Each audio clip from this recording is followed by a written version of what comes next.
Deuteronômio 8, capítulo 7,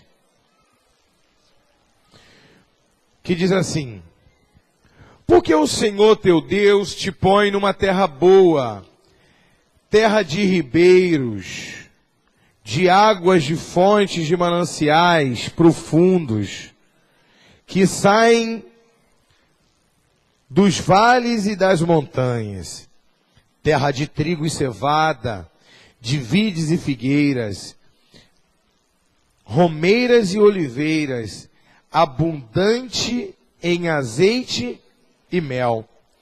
Terra em que comerás o pão sem escassez e nada te faltará nela. Terra cujas pedras são ferro e de cujos montes tu cavarás o cobre. Quando, pois, tiveres comido e fores farto, louvará o Senhor teu Deus pela boa terra que ele te deu. Guarda-te que não te esqueças do Senhor teu Deus, deixando de guardar os seus mandamentos, os seus juízos, os seus estatutos que hoje te ordeno. Glória a Deus. Nós estamos na 5ª semana da campanha, os 7 frutos da terra. E os 7 frutos da terra, como eu tenho dito, é uma completude. Nada na Bíblia está desconexo e tudo que está na Bíblia serve para algo. Quando Deus disse, eu vou te colocar numa terra de romeiras, de oliveiras, está falando de uma etapa na vida da pessoa que você precisa. Sem uma dessas unções, sua vida não é completa. E eu falei sobre isso na semana passada, que a prosperidade não é ter tudo. A prosperidade é não ter falta de nada.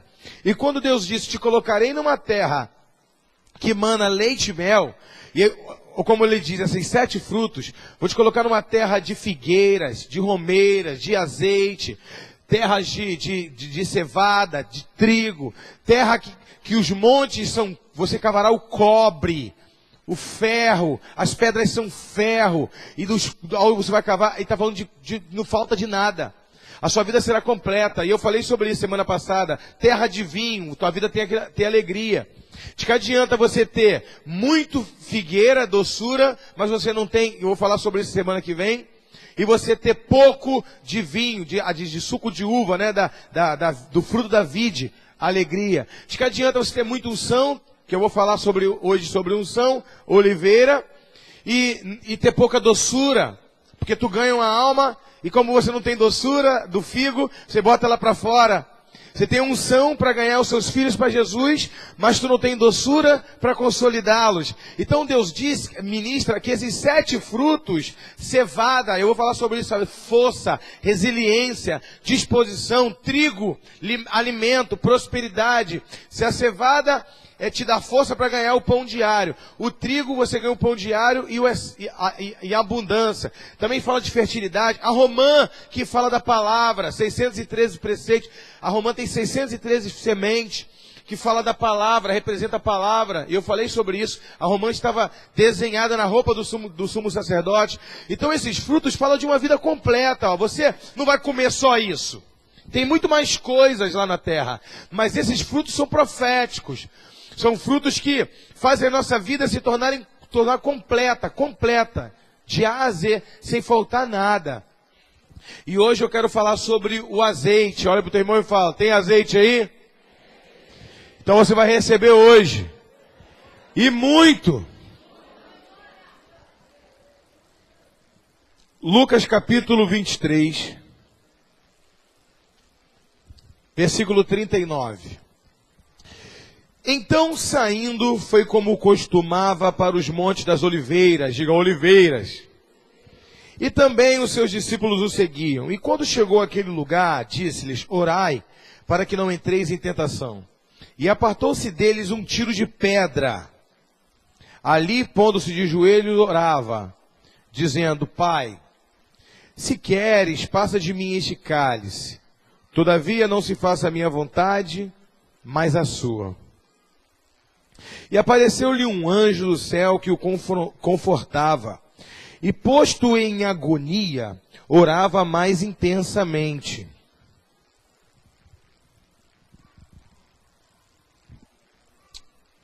E o seu suor tornou-se em grandes gotas de sangue, que corriam até o chão. E levantando-se da oração, veio aos seus discípulos, mas achou-os dormindo de tristeza. E disse-lhes: por que estáis dormindo? Levantai-vos e orai, para que não entreis em tentação. A oliveira é um lugar profético. Por que Jesus ia orar no Monte das Oliveiras? Não é porque Jesus achava que a oração no monte era a oração mais importante do que a oração no quarto. Não era isso. Primeiro que a Bíblia diz que Jesus não tinha casa. Quando fala que ele morava em uma casa, era o lugar que ele morava em Cafarnaum. Ele estava na casa da sogra de Pedro, morando junto com Pedro, ali em Cafarnaum. Ele disse bem claro: as andorinhas têm os seus ninhos e as raposas têm os seus covis, mas eu, filho do homem, não tenho aonde repousar minha cabeça. Então ele geralmente ia para o Monte das Oliveiras orar e passar a noite. Tá? Embora ele repousava na casa de alguns discípulos, tem relato dele repousar na casa da sogra de Pedro, ele repousou também na casa de Lázaro, não é isso? Ele tinha alguns lugares, na casa de Zaqueu também, porque ninguém só quer dormir no monte, né? Então, ele tinha os lugares, mas ele deixou bem claro, ele gostava daquele ambiente da oliveira. Por quê? Jesus gostava de lugares proféticos. Se você começar a fazer uma leitura, Jesus não pregava em qualquer lugar. Quando ele queria trazer uma mensagem, ele trazia para o ambiente da mensagem. Repare, Jesus, quando ele pregou para a mulher samaritana, ele falou de água, ele estava embora perto do poço. Ele disse: se você sempre tem como me dar um pouco de água? A mulher: você é homem, está me pedindo água? Ele: se você soubesse quem te pede água, você daria, porque eu também... Aí: você não tem como tirar água, o poço é fundo. Ele fala de água com a mulher e chega onde ele quer. Ele usa a linguagem local. Jesus estava em Corazim pregando no Monte da Bem-aventurança. O monte de fazendeiro, ele diz assim, ó: se um grão de trigo não cair na terra, ficará ele só. Ele fala de trigo porque é fazendeiro. Ele fala de plantação, ele fala de colheita, ele está falando para fazendeiro, não é isso? Jesus, ele usa a linguagem local. Ele vai chamar Pedro, Tiago e João. Ele diz o que para Pedro? Farei de você pescadores de homens. Ele usa a linguagem: você não vai pescar mais peixe, você vai pescar homem. Jesus queria falar a linguagem das pessoas. Se você puxar, ele está num tanque de Betesda, o pessoal está vendo a água se movendo para lá, se movendo para cá. E o povo correndo para receber uma gota de água do sacerdote. E aí, naquela luta, né, na época da Páscoa, correndo, querendo receber uma gota da água. E aí Jesus disse: se vocês vierem a mim, eu lhe darei água viva. Ele usa a linguagem do ambiente. E isso é espetacular em Jesus. Então o Monte das Oliveiras é algo profético. Jesus, quando foi se batizar, olha qual é o nome de Jesus? Qual o sobrenome dele? Ele não tem nenhum sobrenome. Chamam ele de Jesus de Nazaré, local onde ele foi criado, embora ele nasceu em Belém. Jesus... ele tem muitos nomes, como Emanuel, né, profético do Antigo Testamento, Deus conosco. Mas qual é o nome dele? Jesus. Jesus significa Salvador em hebraico, Yeshua, Salvador.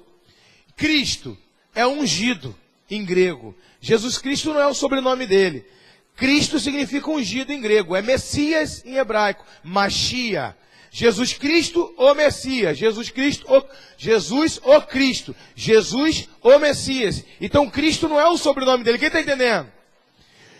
Por quê, irmão? Ele era Jesus, até chegar no batismo do Jordão.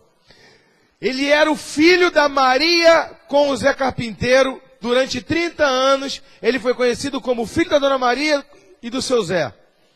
Mas quando ele chegou no Jordão, a Bíblia diz que João Batista olhou para ele.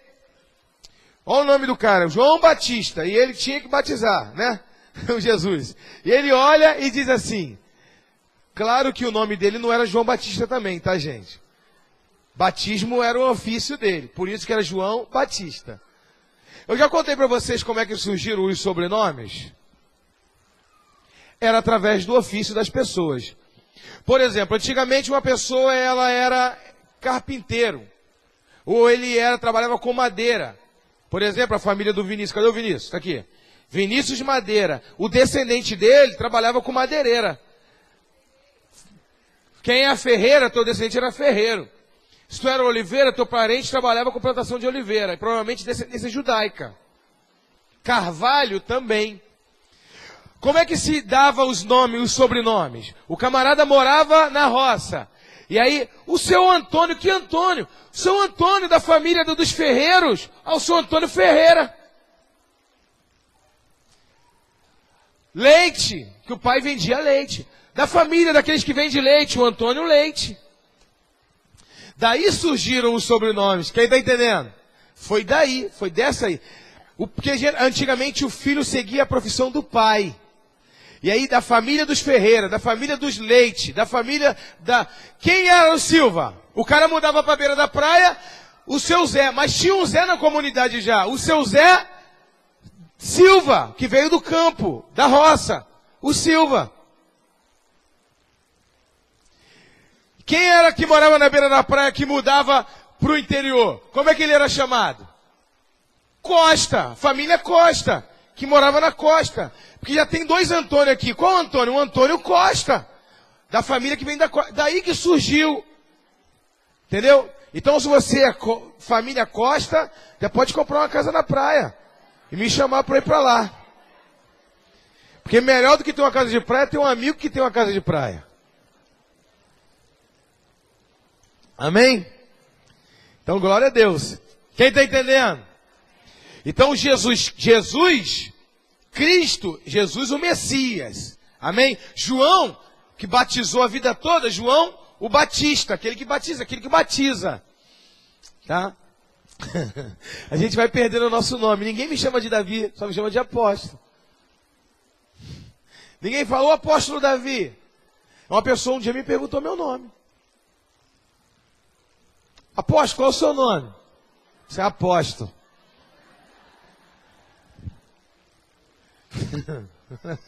Amém, irmãos? Glória a Deus por isso, né? A Bíblia diz que Jesus vai nos dar um novo nome. Agora, olha só, Jesus, quando ele chega ali no Jordão, voltando para a mensagem, João Batista olha e diz assim, eis o Cordeiro de Deus que tira o pecado do mundo. Quando ele vai batizar Jesus, ele diz, eu não sou digno de te batizar. Eu que deveria ser batizado pelo Senhor. Jesus olhou o quê? E disse o quê? Deixe estar por enquanto, para que se cumpra toda justiça. Jesus disse, embora eu não tenha que ser batizado mesmo, porque eu não tenho pecado. O batismo é para quem está em pecado. Batismo é batismo de arrependimento. Se ele é um Cordeiro Santo, ele não tem que se batizar. Mas olha o que ele fez. Eu vou me batizar para que se cumpra toda justiça. E ele se batiza. Quando ele se batiza, desce do céu ao Espírito Santo, na forma corpórea de uma pomba. E João disse, eu vi os céus abertos. João disse isso. Eu vi os céus abertos. E uma voz que dizia, esse é meu filho amado, em quem eu me alegro, eu me comprazo, em que eu tenho felicidade. Dali ele passou a ser chamado de Jesus Cristo, o Messias, o chamado dele. No Antigo Testamento não fala o nome de Jesus em momento nenhum.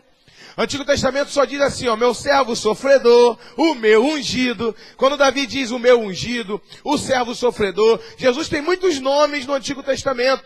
Emanuel, mas nunca Jesus. Jesus foi anunciado para Maria. O nome dele vai ser aí para José. Jesus. Mas no Antigo Testamento a promessa é que vinha um ungido.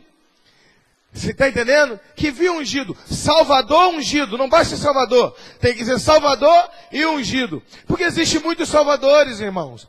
Se eu salvar um homem de uma enchente agora, eu sou um salvador.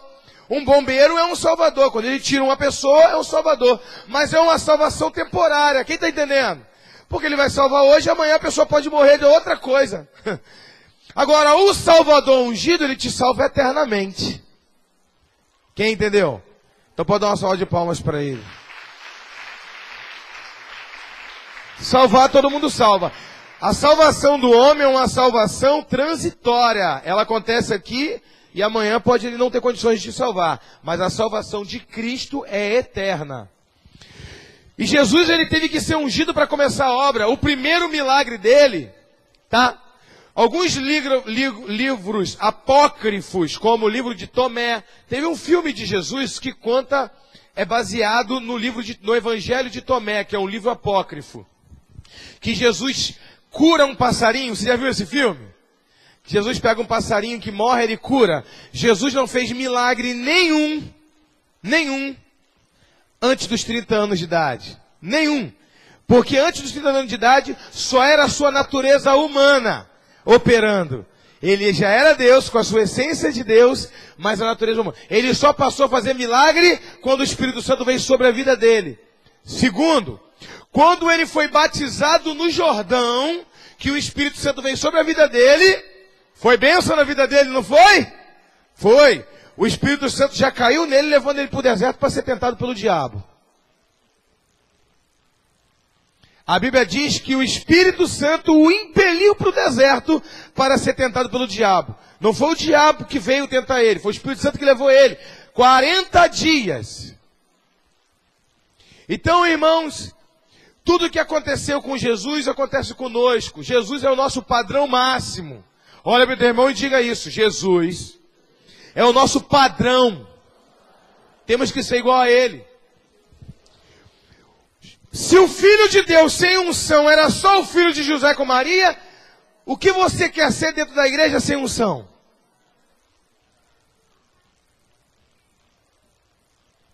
Se o ministério de Jesus só começou depois, agora entenda, Jesus foi ungido.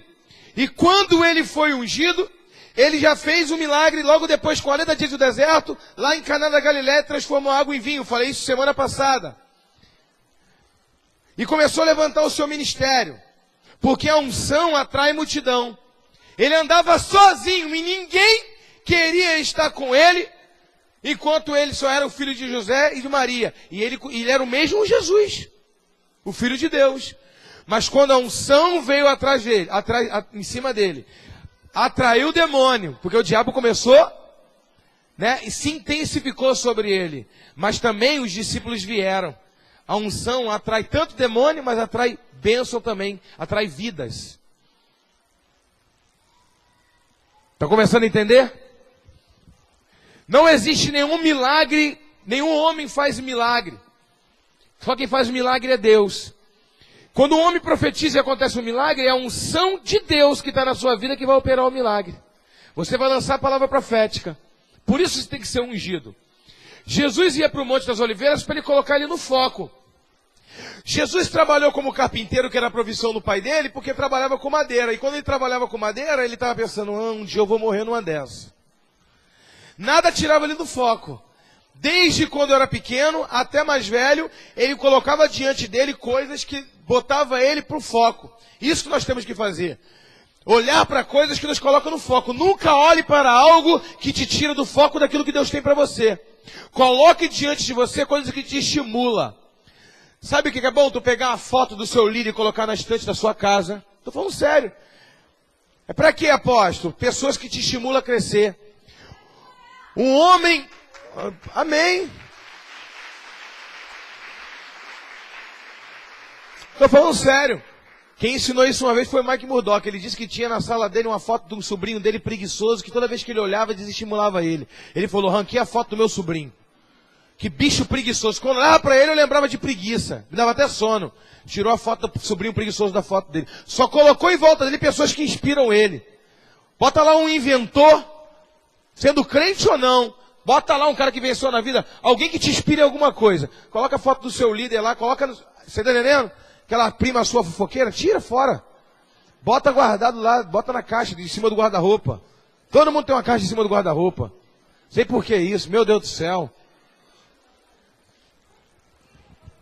Por que todo mundo tem uma caixa?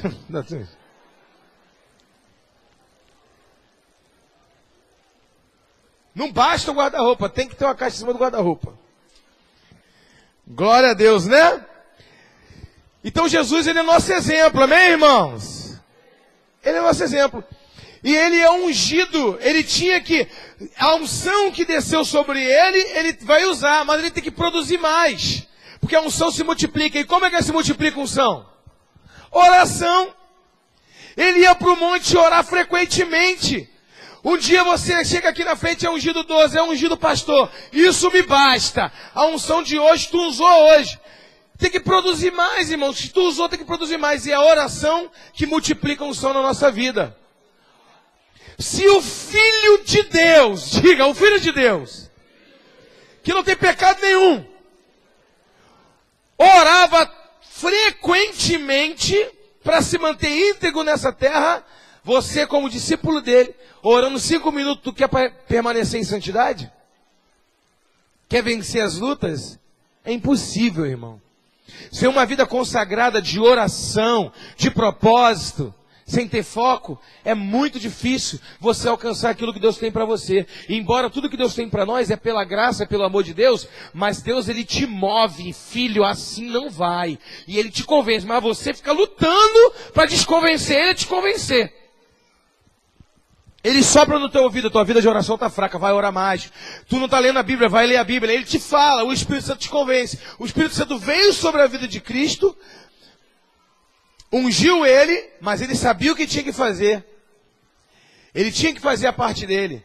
E ele orava no Monte das Oliveiras, porque a oliveira, ela fala de unção. E aqui eu começo a pregar a mensagem de hoje. A oliveira fala de unção. Você sabia que a azeitona, para ser colhida, ela já é colhida apanhando? Não tem como tu subir numa oliveira, porque os galhos dela são muito fechados. Se você chegar lá em Israel, você vai ver como que o pessoal colhe. Eles botam um plástico embaixo da oliveira, eles pegam uma varinha e ela já é colhida apanhando. A oliveira, logo em seguida, olha para o teu irmão e diga assim, para produzir unção, tem um preço. Nada na Bíblia é à toa. Depois que eles caem, eles fazem um corte na azeitona.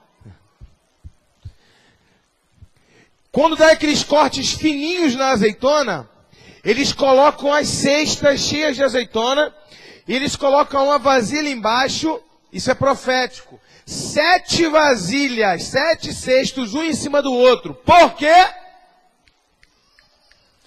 Porque o primeiro óleo não pode sair por manipulação humana. Tem que ser o peso natural da azeitona, uma em cima da outra, que vai espremer o primeiro óleo. Porque o primeiro óleo vai para o templo para ungir reis e sacerdotes. Então o homem não pode amassar a unção produzida pelo homem, não pode ungir pastor e sacerdote. Porque pastor não é escolhido por homem, é escolhido por Deus. Então, eles ferem a azeitona, mas quem produz a unção é a azeitona em cima da azeitona. E aí sai, claro que vai sair pouco óleo, né? Por quê? Porque é o peso da azeitona, o peso, então é pouco, mas o nome disso é primícia. Eles não podem tocar, é o primeiro óleo que sai da azeitona. E é levado para o sacerdote, porque eles não podem tocar, é o primeiro. Então, o primeiro óleo, quem está anotando pode anotar, o primeiro óleo vai para a igreja, vai para o sacerdote. O segundo óleo, eles pressionam, passa por uma prensa. Esse segundo óleo, ele serve para comida, que é o extra virgem. Tá? O azeite mais caro é o que tem 2% só de acidez. O terceiro óleo, toda vez que espreme um óleo, tirou o primeiro, aí eles vão fazer o seguinte, vão passar por uma segunda prensa. Só que ele é levado no fogo de novo. Eles levam no fogo, teve a primeira prensa, natural. A segunda prensa, eles prensaram com moinho. Depois, eles pegam aquela azeitona que já passou pela primeira prensa, eles levam para o fogo. Depois que sai do fogo, eles jogam para a prensa de novo. Olha o processo para tirar o azeite. Olha para o teu irmão e diga, para produzir azeite, tem um preço. É prensa, é fogo, é prensa, é fogo. Não tem azeite de fácil, não. E aí depois, pressiona o terceiro óleo. O terceiro óleo não serve para comer. O terceiro óleo que sai, ele serve para acender lamparinas. Eles usavam para fazer lamparinas, acender. Era como um querosene. Depois ficava só um bagaço.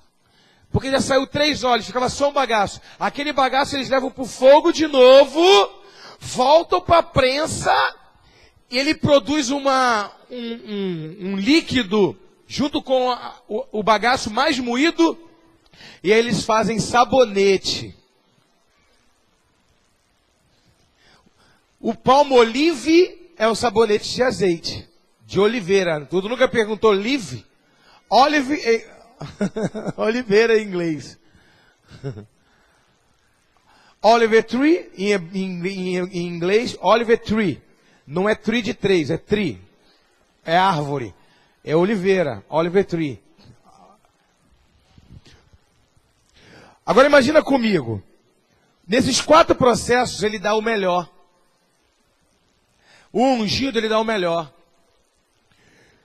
Jesus é chamado de quê no Antigo Testamento? O sabão do lavandeiro. Um dos nomes dele no Antigo Testamento é o sabão do lavandeiro. É aquele que tira o pecado do mundo, aquele que lava o homem. Porque o sabão do lavandeiro é um dos nomes dele no Antigo Testamento, profético. Então olha só que tremendo. Porque ali, no Getsemane, ali no Jordão, ele recebeu o Espírito Santo, a unção. No Getsemane, ele chorou e foi prensado, porque Getsemane significa lugar da prensa de azeite. E a Bíblia diz que ele foi colocado em estado de agonia. E ele começou a suar gotas de sangue. Entenda que ali ele teve uma hematidrose. O que é uma hematidrose? Quando um homem está num estado de nervo tão grande que ele dá um ataque cardíaco ou um ataque cardíaco e ele não morre disso, ele vence. E aí ele dá um derrame, um ataque cerebral, e ele vence, aí rompe, a pressão das artérias é tão grande, mas tão grande a pressão na artéria, que rompe os vasos capilares e vaza sangue. E aí o sangue desce da cabeça, porque os vasos capilares são os mais finos. Estoura os vasinhos aqui, e o suor dele se tornou como enormes gotas de sangue, porque misturou sangue com suor. Tamanha pressão, porque dali do Monte das Oliveiras, ele ia para a cruz. Dali, naquela noite, ele ia ser crucificado. Os discípulos não queriam orar, estavam no lugar da oração e não queriam orar.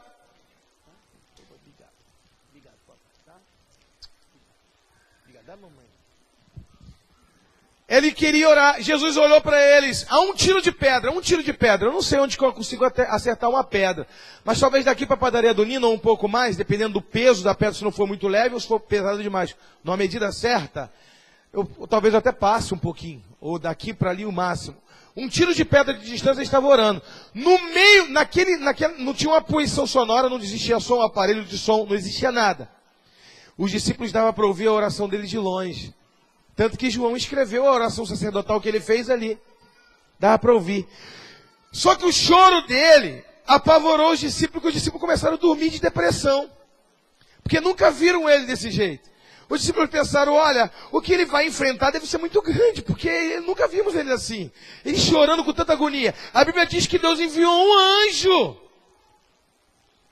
para fortalecer ele.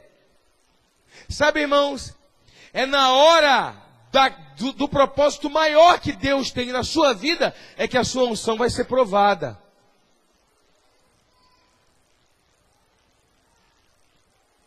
É nessa hora que Deus vai fazer. O que aconteceu com a oliveira? Ela passa 4 vezes por vários processos para espremer tudo, não é isso? Ele ali estava espremido demais. Por quê? Eu vou dar uma revelação que Deus me deu lá no Monte das Oliveiras, na ministração. Na cruz do Calvário, ele derramou o sangue dele todo. Ali no Monte das Oliveiras, ele derramou a unção toda.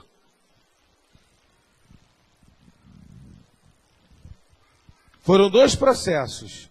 No lugar, ele derramou a unção, ele foi prensado ali. E no outro lugar, sabe por quê? Foi no Monte das Oliveiras que ele pensou em largar o ministério dele. Ele ficou tentado pelo diabo 40 dias e em nenhum momento ele pensou em abandonar o ministério. Mas lá na hora, lá no Getsemane, ele pensou, Senhor, Pai, se for possível, afasta de mim esse cálice. Mas 40 dias tentado pelo diabo, ele não pensou, nem passou pela cabeça. Mas em uma noite de oração, ele pensou. Let this cup pass from me. Fala em inglês também para ficar bonito. Deixa esse copo passar de mim.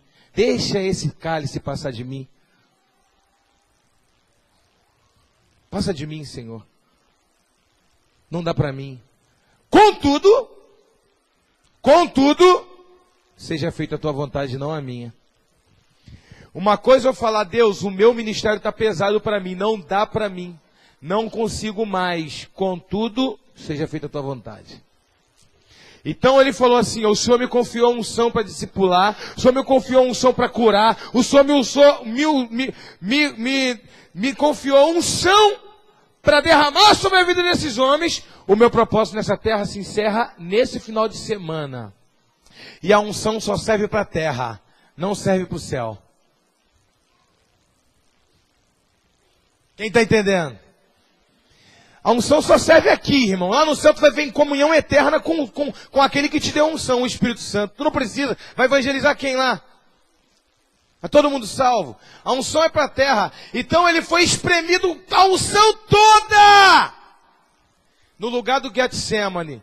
A unção toda ficou ali. E para isso custou quase o ministério dele. Porque ele quase passou pela cabeça dele desistir. Mas ele se submeteu à vontade daquele que o enviou. E ele foi para a cruz. E na cruz, ele derramou a humanidade dele toda. O sangue dele, o sangue fala da humanidade. Mas ali, ele falou, aqui, eu vou derramar nessa geografia, tudo que o Senhor me confiou, lá no Jordão. Olha para o teu irmão e diga assim, ser crente, sem unção, não serve para nada. As 10 virgens da parábola de Jesus, 5 loucas e 5 prudentes. Não é isso? Qual é a diferença dessas 10 virgens de uma para outra? A Bíblia diz, Jesus diz assim, ó, existiam 10 virgens, 5 prudentes e 5 loucas. As 5 mantiveram a unção. O óleo, o azeite, tinha o azeite, as outras 5 não tinham. E quando o noivo veio, a lamparina delas estava apagada. E elas foram pedir às outras 5, falando, me dá um pouco do teu azeite. E as outras 5 falaram para as 5 que não tinham azeite, vá aos que vendem. E aí elas foram. Quando o noivo veio, e elas não puderam entrar na núpcia com o noivo, porque elas não tinham azeite. Não tinha a lamparina, não estava acesa. Quem está entendendo, irmãos? Qual era o pecado? Essas mulheres foram para o inferno. Deixa bem claro que elas foram para o inferno. Não entrar na núpcia com o noivo é ficar no lado de fora, é ir para o inferno. Qual era o pecado dessas 5 se elas também eram virgens? Eram 10 virgens. Não tinha 5 decentes e 5 prostitutas. Não tinha nenhum pecado de cobiça, de fornicação. A Bíblia deixa bem claro, eram 10 virgens, todas elas eram virgens.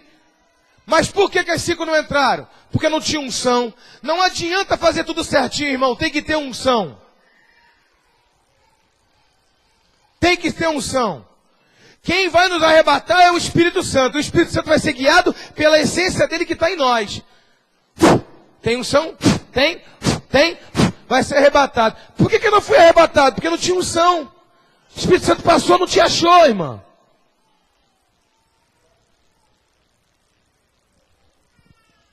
É simples assim. Porque o pecado faz a unção, tu perde a unção. Pecou, tu perdeu. Não fica. A gente fala isso lá, né? Encontro. Tá bom, já falei. Não tem. Tu ora, a unção desce e não fica em você. Tu não retém aquilo. Porque a unção é para cumprir o propósito. Numa boa. Não é isso? Você tem que entender o propósito. Então Deus, Ele quer te dar unção. Olha para o teu irmão e diga, Deus quer te dar unção. Mas você tem que orar para multiplicar a unção. Isso é lógico. É lógico, é o princípio bíblico. Se você ora muito, tem muito poder. Se você ora pouco, tem pouco poder. Quem ora mais, tem mais unção. Eu posso ser apóstolo, eu posso ser bispo, pastor, arcanjo, vice-deus, eu posso ser o que for. Se você é um irmãozinho na igreja, crente, e ora 10 horas por dia, e eu oro só 5 minutos, tu vai ter mais unção do que eu. Não confunda autoridade sacerdotal com unção. Você está entendendo? Eu posso liberar uma palavra pela autoridade sacerdotal se cumprir na sua vida, mas eu não tenho unção para se cumprir na minha própria. Porque Deus me deu autoridade sacerdotal para desatar a vida das pessoas que Ele me confiou. Eli orou sem unção nenhuma. Orou por Ana e Ana engravidou. Ele estava num ofício sacerdotal, debaixo de autoridade. Ana recebeu a palavra dele porque ele era um sacerdote. Que o pastor, até em pecado, se ele profetizar na vida de alguém, a pessoa acontece na vida da pessoa, mas não acontece na dele. Por quê? Porque a unção na minha vida muda a minha vida. Se eu estou em pecado, eu não tenho unção, mas eu estou no lugar de sacerdote, eu libero a palavra e acontece na sua vida, mas não acontece na minha. É isso que muitos pastores se arrebentam. Eles veem as coisas, ele profetiza na vida do irmão. Acontece e fala, Deus está comigo. Irmão, Deus te deu uma autoridade sacerdotal para cuidar daqueles que Ele confiou. A unção que você gera em oração vai mudar a tua vida. É isso que os 12 não entendem, algumas vezes, alguns. É isso que alguns pastores não entendem. Você libera a bênção na vida da pessoa, a pessoa recebe, mas você não tem unção para mudar a tua própria vida. Todos temos que ter uma vida de relacionamento com Deus. Todos. Olha para o irmão e diga, a oração é a chave para uma transformação. Pode dar uma salva de palmas para o Senhor.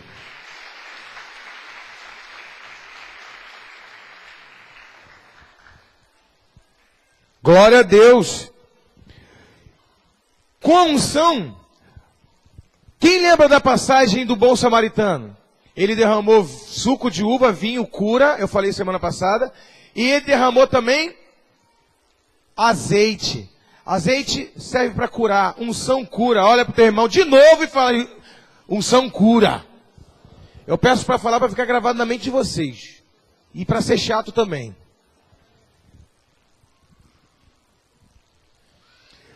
Sabe o que significa a oliveira? Por que uma oliveira é a única árvore que ela sobrevive 2000 anos? Porque ela está plantada junta de outras oliveiras. Se ela tiver plantada sozinha, ela morre. Ela dura 100 anos igual uma outra árvore normal. Uma oliveira, quando a outra oliveira está morrendo, as raízes dela, indiferente das outras árvores, né?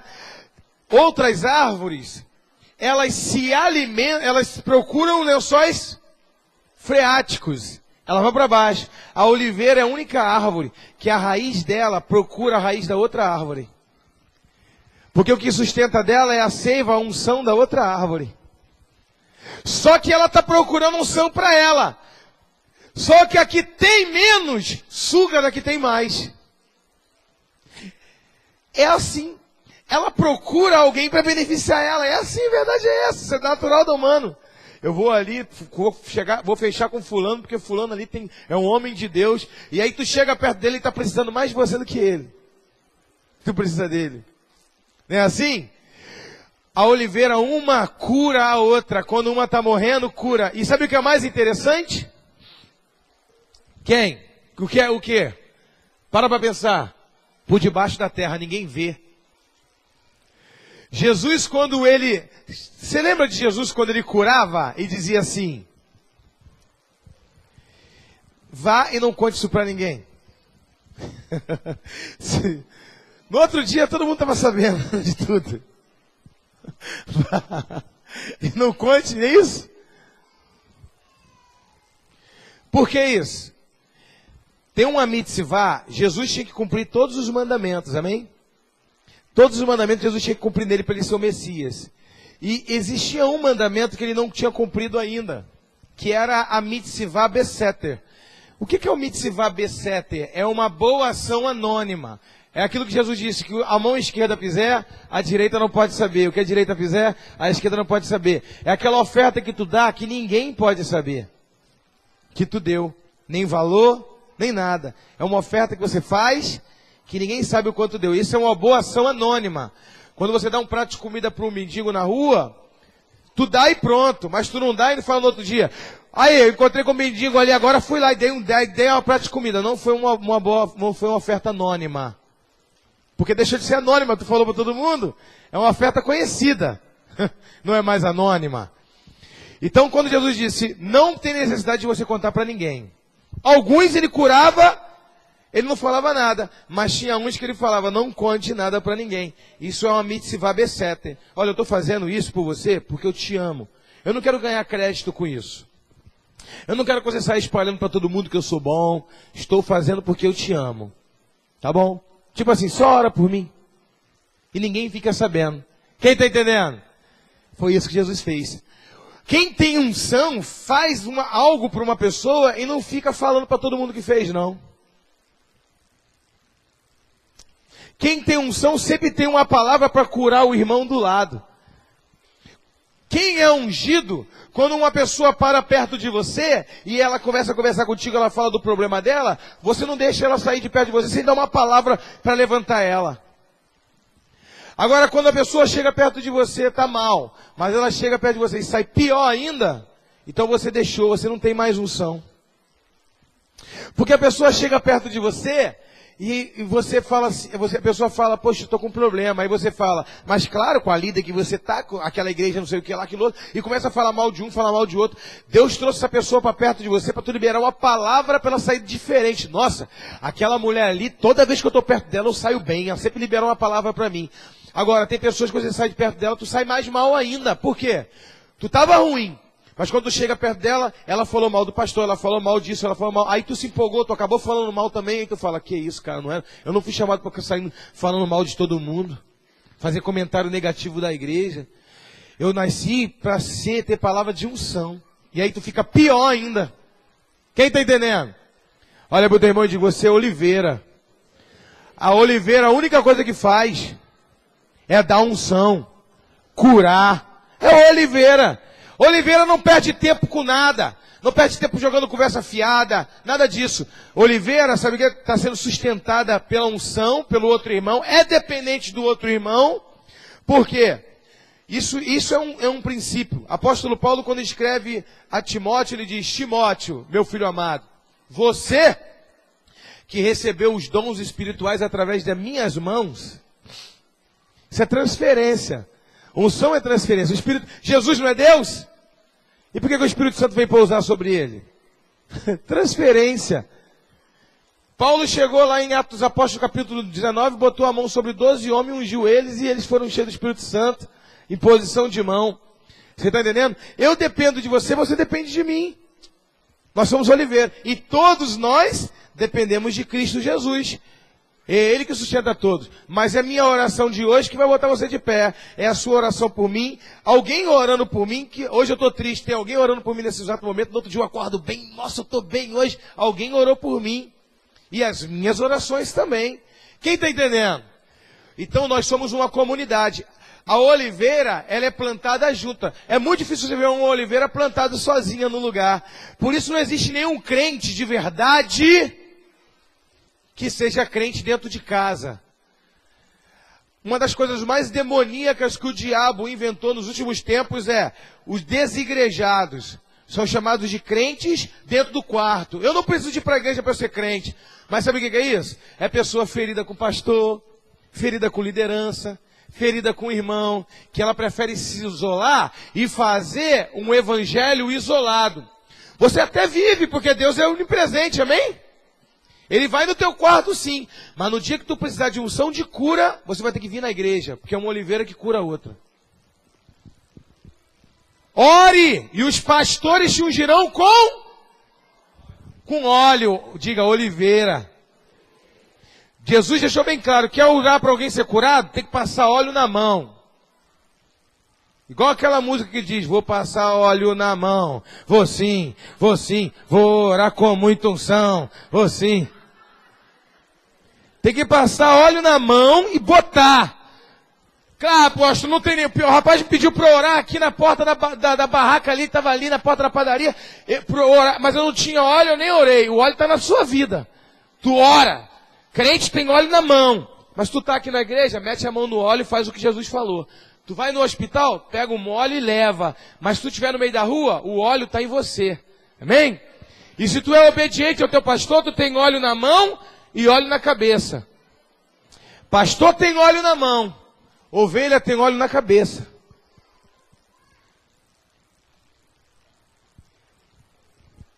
Olha meu teu irmão e fala, meu Deus, não sabia de nada disso. Qual é o princípio de você ser ungido? Ganhar alma, diga, ganhar alma. Temos que ganhar alma. A unção é para ganhar alma. A unção é para ser usada para pregar, para ganhar alma. A Bíblia diz, eu estou finalizando o ministério de louvor, pode subir. A Bíblia deixa bem claro que Jesus entrou na casa de uma mulher viúva. E essa mulher era viúva, é lógico, não tinha marido.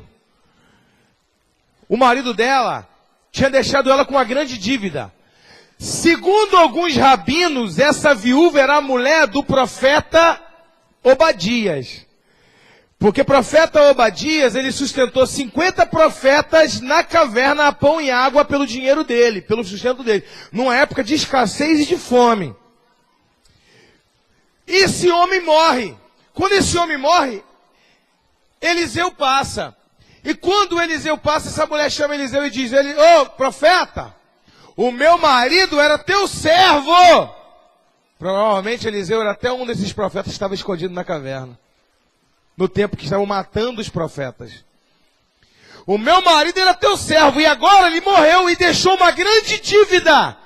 E estão querendo, os credores estão querendo pegar os meus filhos como escravos para pagar a dívida. E ela jogou a primeira coisa na cara do profeta o seguinte, ele era teu servo. O profeta falou assim, o que tu tem em casa? Eu não tenho nada. Ela disse, eu não tenho nada. Aí depois ela diz assim, só um pouquinho de azeite. Irmão, tem ou não tem? Ela diz, eu não tenho nada. Depois ela diz, só tem um pouquinho de azeite. Irmãos, infelizmente, pobre é assim mesmo. Estou falando sério. Ele vive falando, não tenho nada, não tenho nada. Quando dá uma enchente, ele diz, perdi tudo. Ou desse dia, tu tem tudo ou tu não tem nada. Pô. Não é assim mesmo? E essa é uma mentalidade. A pessoa chega ali e ela fala assim, o profeta fala, o que tu tem? Ele diz, tenho nada. Logo depois, eu tenho um pouquinho de azeite. Não, irmão. Se tu tem unção, tu tem tudo. O que teu marido deixou para você?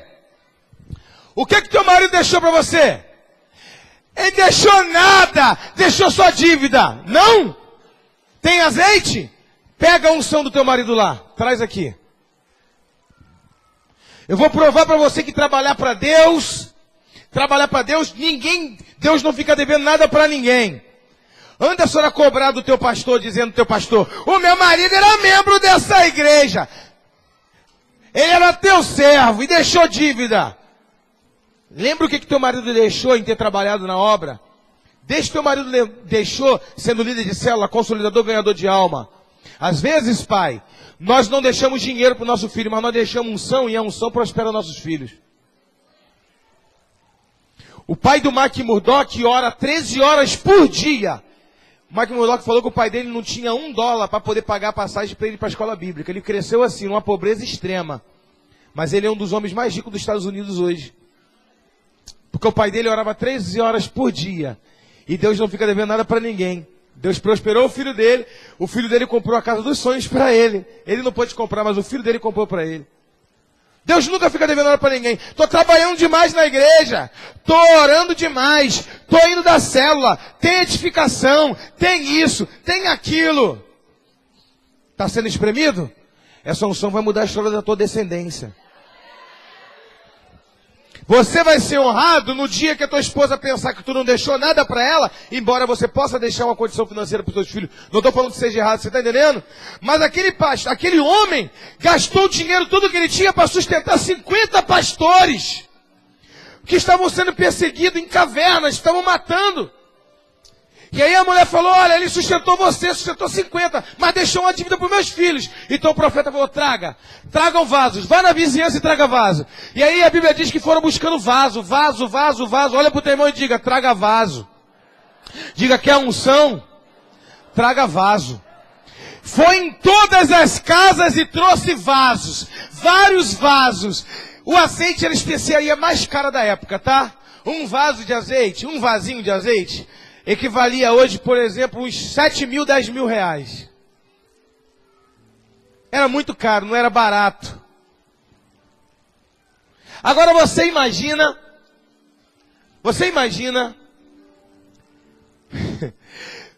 vai em toda a vizinhança, quantas pessoas tinha naquela vizinhança, talvez? 3 mil pessoas? E ele foi em todas as vizinhanças. E o pastor Eliseu orou. E quando ele orou, foi multiplicando o azeite. Foi enchendo. E de repente ele falou, traz mais um vaso. E aí falaram, acabou o vaso. Cessou o azeite. Enquanto tem vaso, tem azeite. O azeite vai jorrando. É por isso que nós nunca devemos chegar numa igreja sem convidado. Deus pergunta, quer unção? Cadê o vaso? Cadê o vaso? Senhor, derrama! Senhor, derrama! Eu quero mais, Senhor! Eu quero mais unção. Deus fala assim, você já está cheio, vou derramar unção no chão? A não ser que você se considere uma pessoa que não é cheio de Deus. Se você se considera cheio de Deus e pede mais unção, tu tem que ter um vaso do lado, porque Deus vai derramar em você, tu vai transbordar, tu vai fazer isso, ó. Para o visitante que tu trouxe. Deus multiplica a unção enquanto tem vaso. Se numa célula de multiplicação não tem convidado, pode ter tudo. Pode até ter Jesus, mas unção não tem. Unção só flui numa célula de multiplicação quando tem convidado. Porque a unção é para encher quem está vazio. Acabou o vaso, acabou a unção. Olha para o teu irmão e diga, não tem vaso? Acabou a unção. É muito legal, né, que as igrejas tradicionais têm mania de chamar um de vaso, né? Ô vaso! Ô vaso, ô vaso, ô vaso. Mas não esquece que tem um monte de vaso vazio aí querendo ser cheio do Espírito Santo. E hoje a palavra do Senhor é, tu quer unção? Então na próxima campanha tu traga vaso.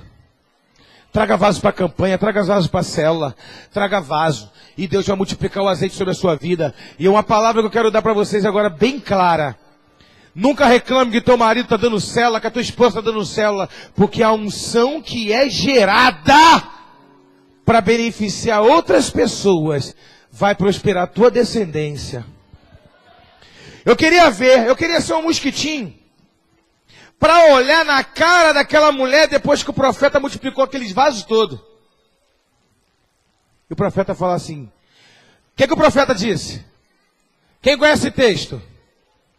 O profeta disse, vai, vende o azeite, pague a dívida e viva do resto. Bem claro. Pega a unção do teu marido, que você deve ter ficado apurrinhado a vida dele toda. Vai dar mais pão para o profeta? Tá faltando pra gente. Vai dar mais. O homem morreu de tanto que tu falou no ouvido dele. E aí tu matou teu marido de tanto falar, agora tu quer me matar também? Imagina o profeta pensando. Pega a unção do teu marido, que foi gerada com sacrifício, com unção, com oração, com servidão. E prospera a tua descendência, mas não desonra mais o nome do teu marido não. Porque ele era um homem de Deus. Ele não pode ter deixado dinheiro, mas deixou unção.